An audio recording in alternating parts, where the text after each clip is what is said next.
I will take over my cut that I started here.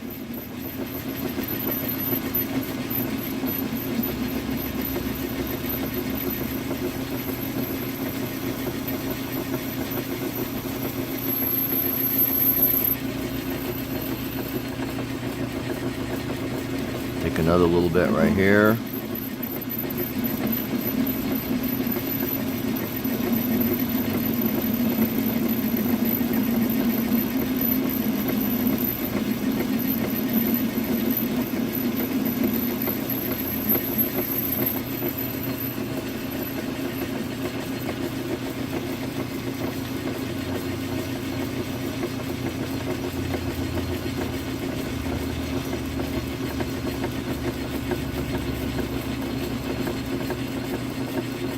Okay.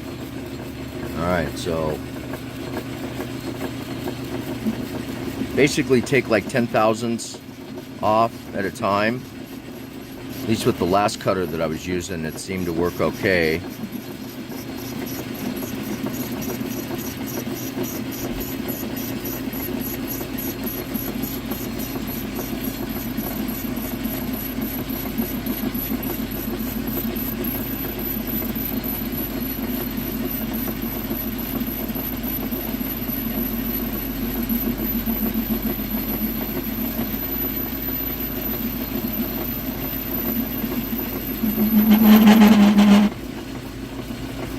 Yeah, it still wants to chatter.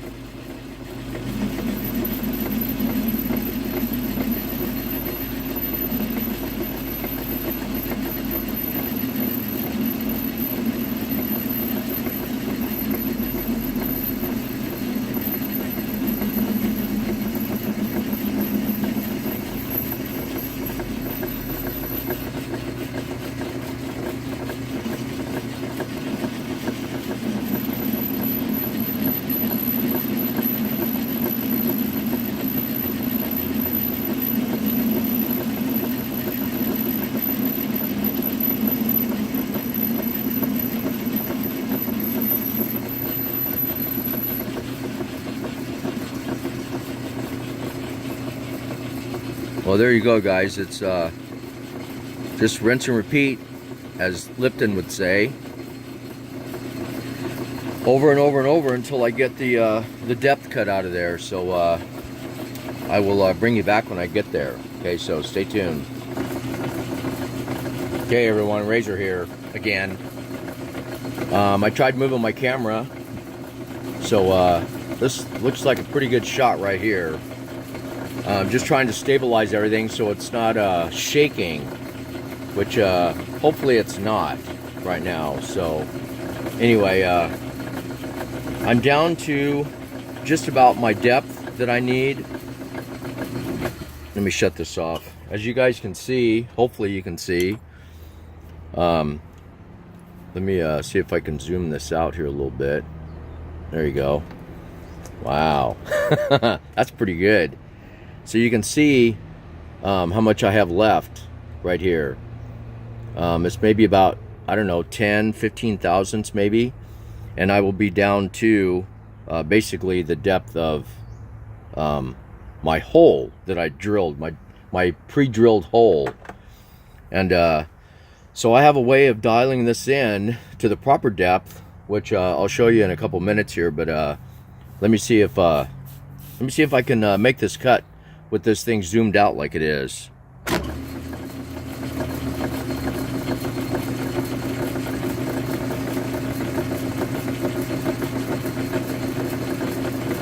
Okay, that's where I finished my last cut.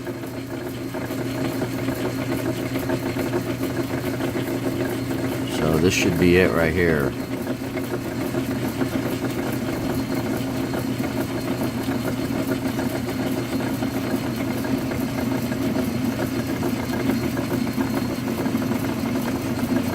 Okay, that's kind of weird. The camera's doing what it's doing.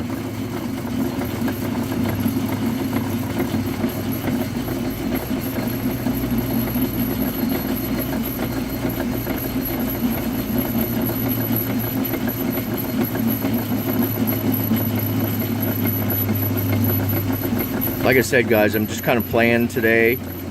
This really is not that important of a job. I'm just basically playing with my new phone, putting up another video, showing you guys that I'm not sitting on my ass doing nothing. Trying to get something done today. Alright, so let me zoom this back down. There we go. Okay. Alright, so let me move this back out of the way. Wipe this off from my all the oil. Okay, now here we have this guy right here.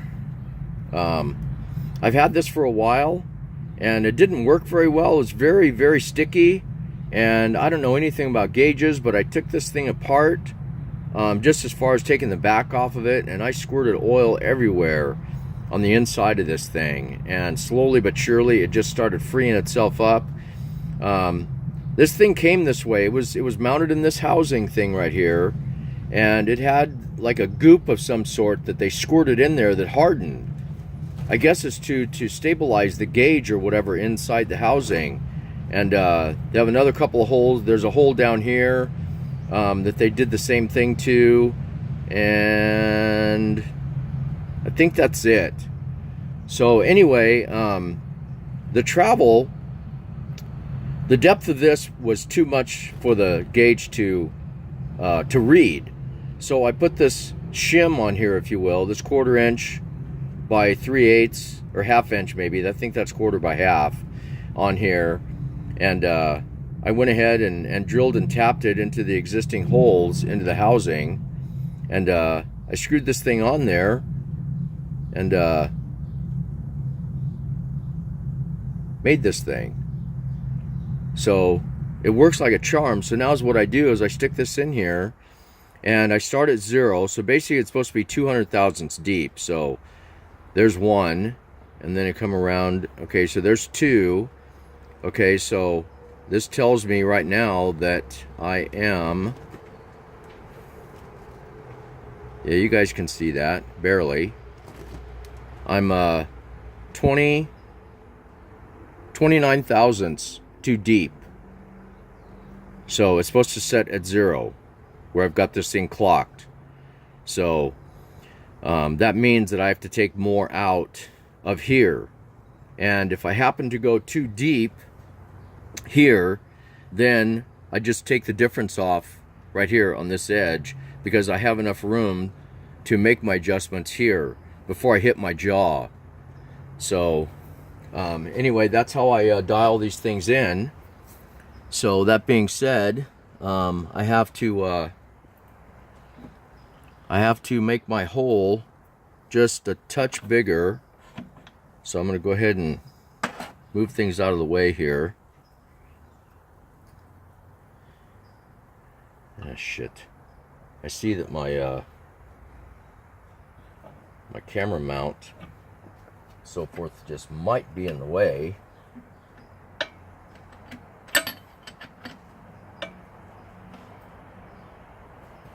Yeah, it is slightly. Okay, so bear with me here for a second, guys, because I got to move this. I got to swing this over here just a little bit if I can. Got to take another clamp loose here, so I can swing this thing. My tailstock won't clear my camera rig. Okay, so we're going to swing this out of the way here just a touch. Okay, slide my tailstock up there. Get back into perspective here.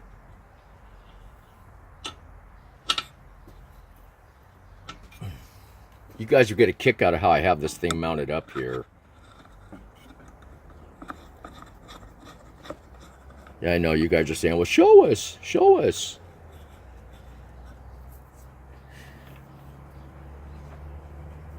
All right, so let me I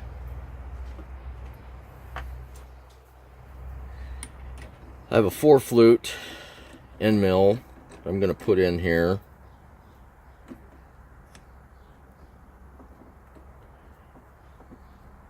To hopefully get the little bit of depth that I need on there. So what I say it was 29 thousandths. So that's what I need. All right.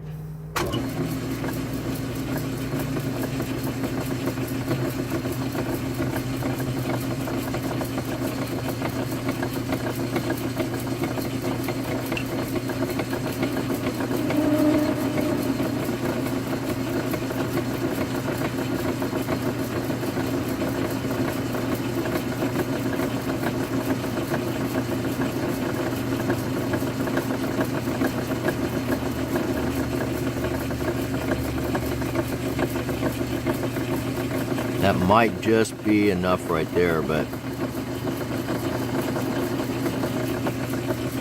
okay. We'll leave it there. Hopefully that'll work. Okay, so now we put our tool back in here.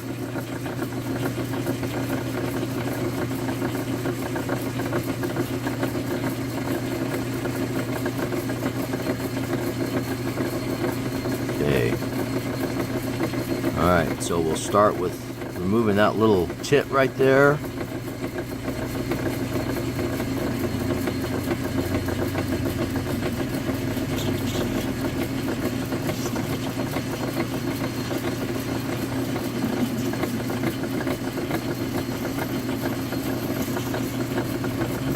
Pretty tight quarters right now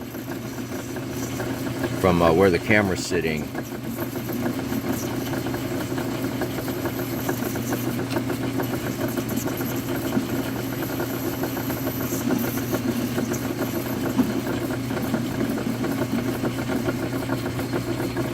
Ah, shoot. I forgot to lock my carriage down. It's moving on me.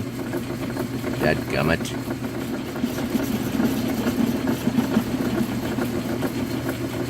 Okay, so we'll go back to the beginning here.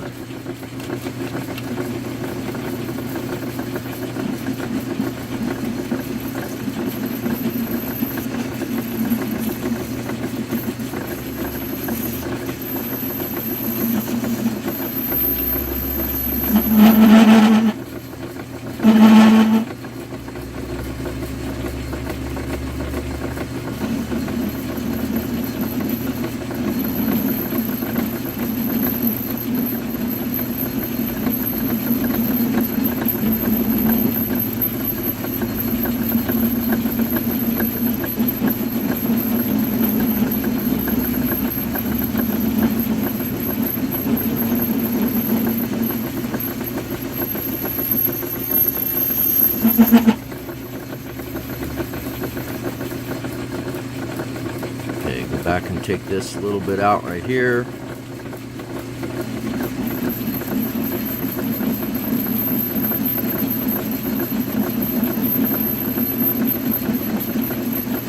And again, guys, this is not a critical measurement. Is what I like to do is I'll pretend like this is a critical job. That if somebody brought me something and said, hey, I need this cut at a certain depth and a certain size and blah, blah, blah, that if I practice doing it on pieces that doesn't matter and I nail it, then when that person does come in with that part asking me if I can do something, then I can say yes I can, or well, I haven't done that before but I'm pretty sure I can, or just flat out tell the guy yes, I can do that, no problem. And so this is kind of the way I teach myself to do different things. Because like I've stated before, even though I've been doing this now for about oh, I don't know, maybe 6 years, conservatively. I don't do it every day. This is just purely a hobby thing. I'm trying to make a little business out of it if I can. But that being said, again, this is how I, basically teach myself how to carve metal and to cut it to depth and to shape and to size and all that stuff by doing it on a non-critical piece. And this is perfect case in point right here. So what I'm trying to do is get my depth on here,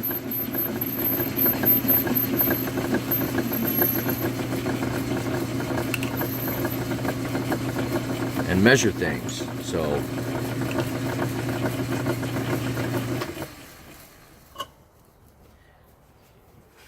I could set up my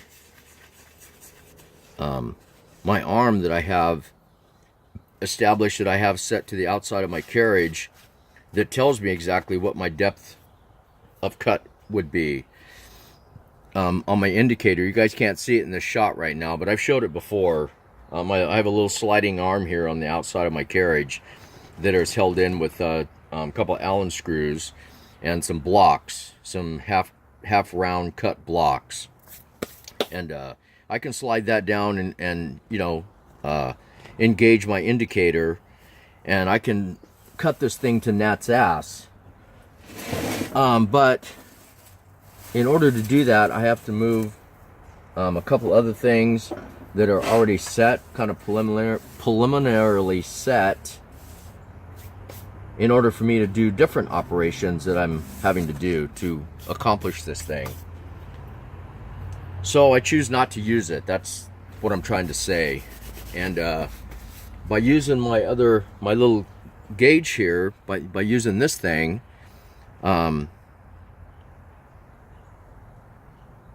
it just gives me another tool that I can get used to using and to learn how to use it. So right now, I'm sitting on 11,000 or 9 thousandths. That's all the further that thing is off, is 9 thousandths. If I hold it up there right. Okay, wait a minute. I'm in the little dimple in the hole. So that measures exactly 10 right there. So, and I actually have a little bit of my hole that I just cut with the end mill. I still have probably that 10 thousandths left in there. So let's run this back up here. Set that in there. Lock my carriage down this time. All right, let's see if we can get that 10 thousandths. And if I go a little bit too deep, no big deal. I can trim it off right here, which I will use my indicator at that point.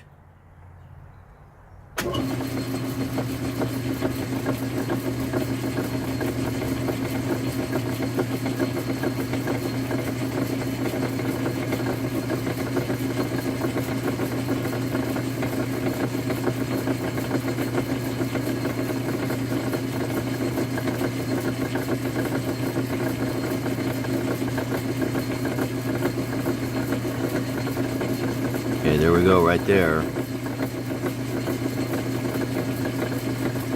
No, maybe not. So let me just run this out here and check it. Okay, so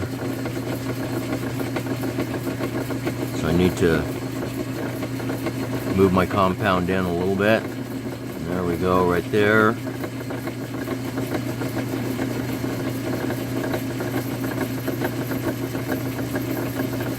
That's probably about 5 thousandths.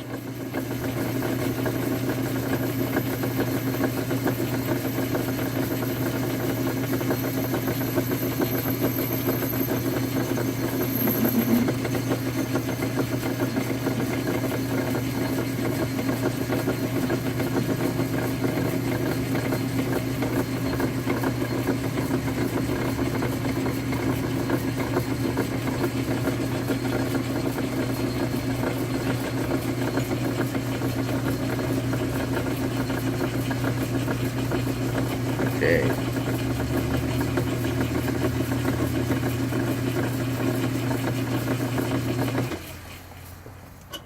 Okay.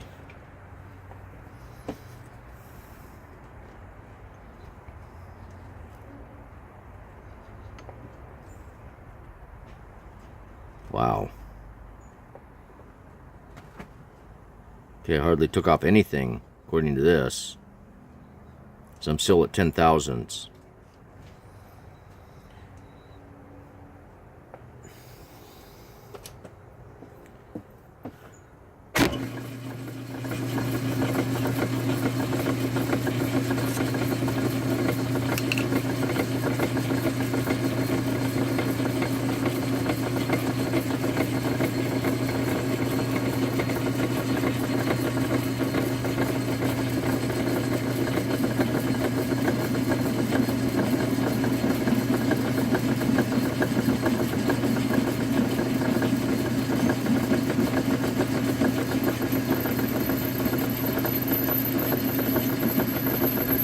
This looks like that it might be the 10 thousandths that I'm looking for.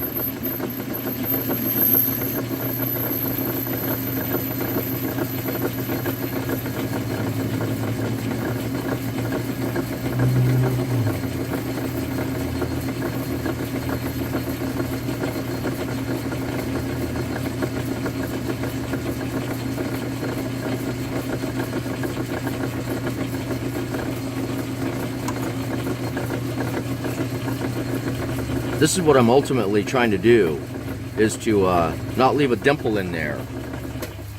Not that it matters, because nobody will ever see this in a million years unless they take this thing out.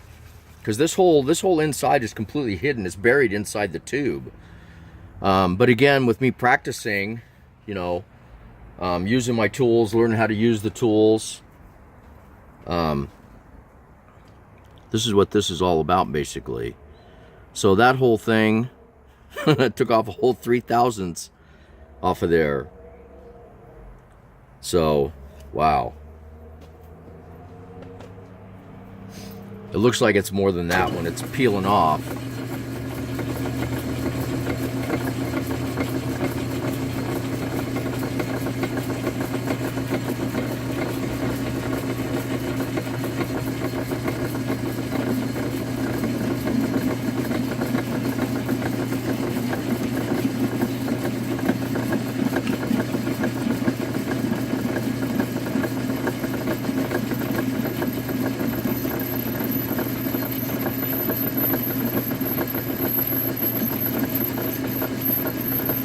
And again, the only reason why I'm cutting these out like this is to reduce the overall weight of these plugs, these caps, or whatever you want to call them.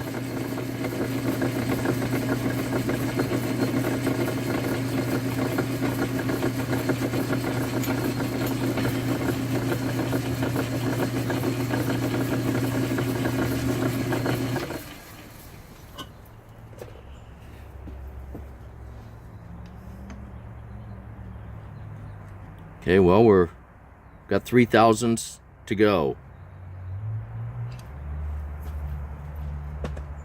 So, this should be the last pass.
This is acting like a spring pass, if you will, as if I was cutting a thread.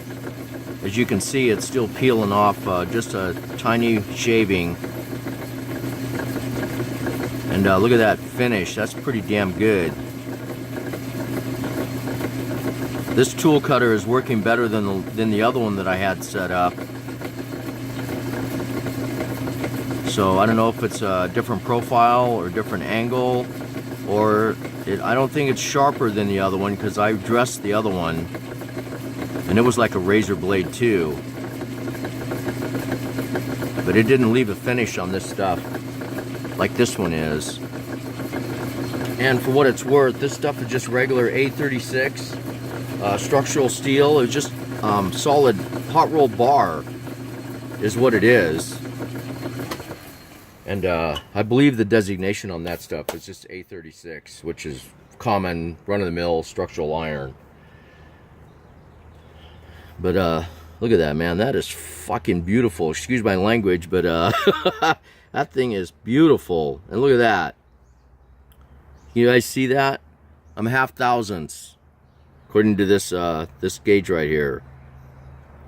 So as far as I'm concerned, that is Nat's ass.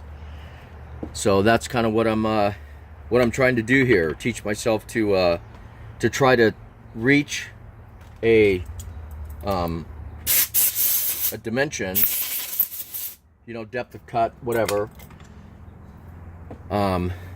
So when that guy does bring that critical part in here, even though I may do things a little unorthodox, which I'll be the first to admit, I can still do the job. So until I learn otherwise, this is how we do things around here at Razorworks. So as long as it comes out the way it's supposed to, I guess there's no right way or wrong way to machine things, just as long as you get it done. So now I'm going to check my overall diameter here.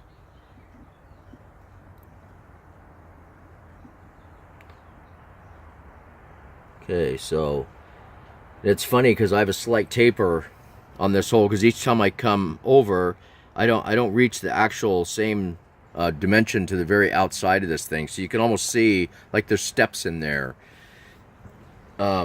So according to this, if you guys can read that, I'm supposed to be at 2" 300 thousandths. So right now I'm at 2" 183, it looks like. So I got what, about 80 so thousandths, 83 thousandths of material I gotta take out of there. So let's see here. I might as well use my same tool. What the hell did I do with it? Okay, that's a first.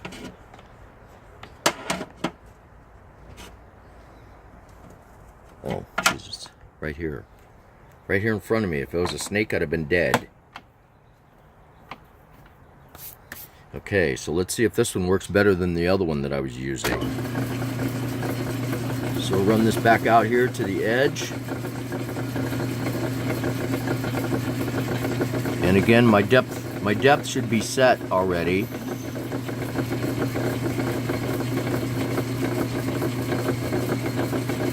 Okay.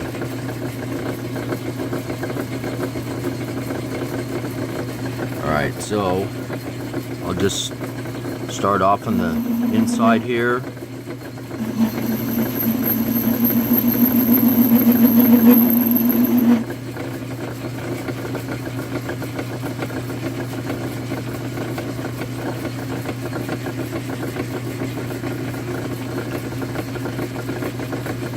Okay, so what I'm doing is moving it out this way by maybe 10 or 20 thousandths at a time, and then running the tool straight in to the depth to get my overall diameter.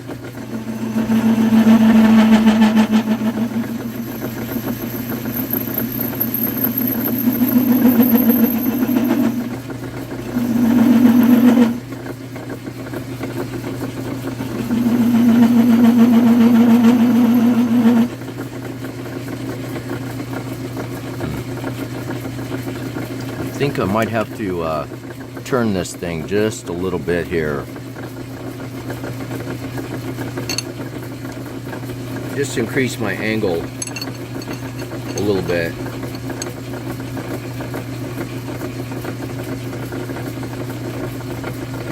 Hopefully it'll stop that chatter, because I think that's what's happening. It's grabbing too much of the tool bit. So now let me check my depth of cut and all that other stuff here real quick. Now,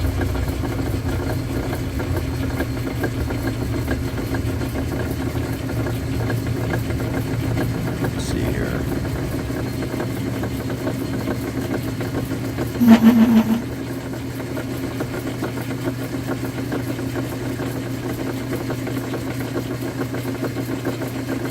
So I'm going up against my carriage stop, so that gives me my depth of cut.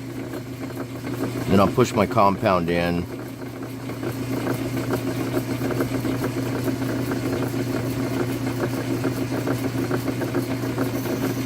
Okay, just till it touches. Then I can repeat what I was just doing.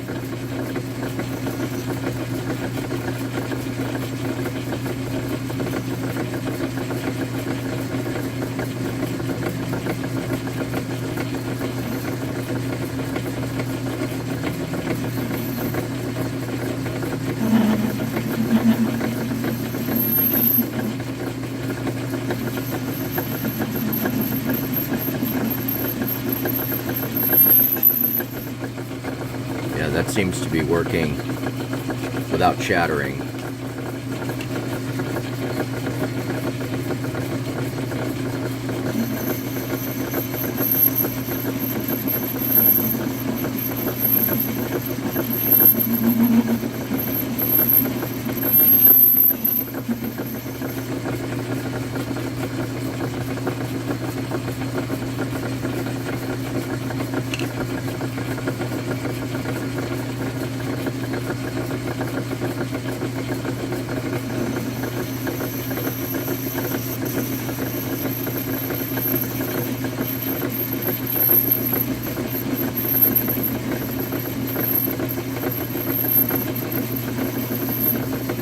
And for what it's worth, these little strings right here are friggin' red hot.